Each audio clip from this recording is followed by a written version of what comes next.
Ambiance au gouvernement. À chacune de leurs sorties officielles, les ministres s'interrogent sur l'accueil qui leur sera réservé. Seront-ils hués et sifflés? Un an après la réélection d'Emmanuel Macron à l'Élysée, ses élus subissent sa baisse de popularité. C'est très simple, en moins de 2 semaines, une trentaine de ministres et secrétaires d'État ont vu leur visite chahutée, parfois supprimée. C'est du jamais vu. Et c'est parti pour durer encore quelque temps, déplore un membre de la Macronie aux Parisiens. Ça devient fatigant, lâche un ministre sous couvert d'anonymat à nos confrères, ce jeudi 27 avril. Déjà qu'on n'arrive plus à se faire entendre dans l'hémicycle à cause du brouhaha organisé par les oppositions. Si, maintenant, c'est la même chose quand on se déplace, alors je me demande à quoi on sert.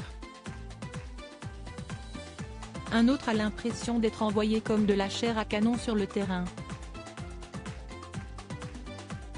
Supérieur à découvrir les ministres du gouvernement bornés face aux tensions, Emmanuel Macron prend une décision quand une vingtaine de mecs vous accueillent avec des casseroles, le bruit devient tellement assourdissant que de toute façon, on ne peut pas discuter.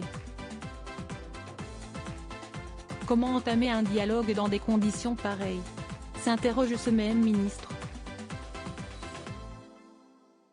Si pour les opposants ces séquences sont devenues un jeu, les membres du gouvernement ne comptent pas bouder le terrain.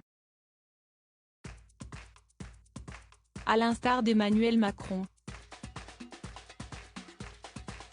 Comme le veut la coutume, il assistera ce samedi 29 avril à la finale de la Coupe de France au Stade de France.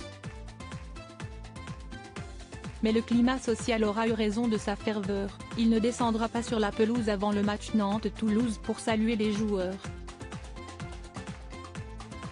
Et pour cause, l'intersyndicale de Seine-Saint-Denis a prévu de distribuer 30 000 cartons rouges et 10 000 sifflets de 17h à 20h devant les sorties du métro ligne 13 et des RER B et D. Des cartons avec l'inscription non à la retraite à 64 ans que les supporters brandiront pendant qu'ils siffleront à la 49e minute, en référence au 49. 3. Crédit photo, Raphaël Lafargue-Poul.